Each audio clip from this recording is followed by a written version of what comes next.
Recently, Google launched its flagship Pixels, the Pixel 8 and Pixel 8 Pro, both featuring the new Tensor G2 chipset and some interesting new software features.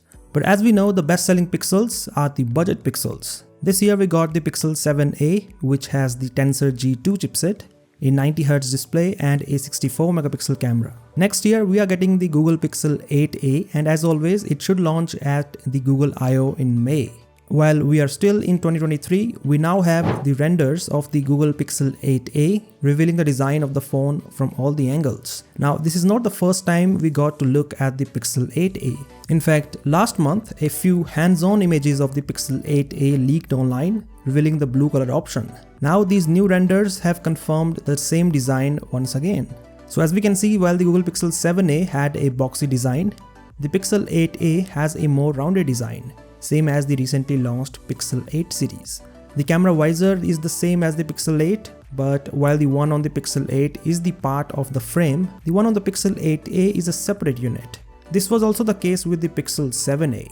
On the front, we have those massive bezels around the display and an even bigger bottom bezel. Now at first glance, it seems like the bezels are bigger than the Pixel 7a, but what I think is that the bezels are still the same as the Pixel 7a, but just because the 8a is more rounded, it seems like there are bigger bezels.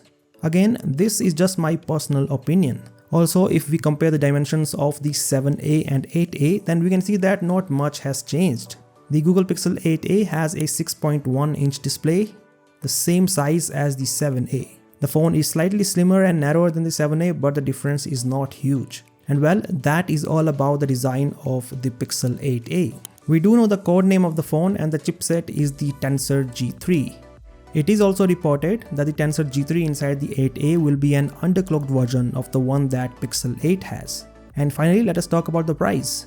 Earlier this year we got the Pixel 7a for $500, which was an interesting pricing considering the Pixel 7 was launched last year at $600.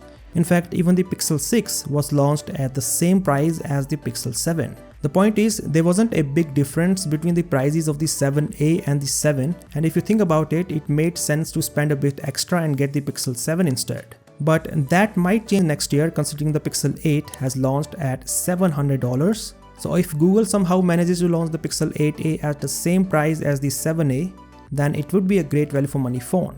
So what do you think? Do let me know via the comment section below, and as always, I'll catch you in the next one.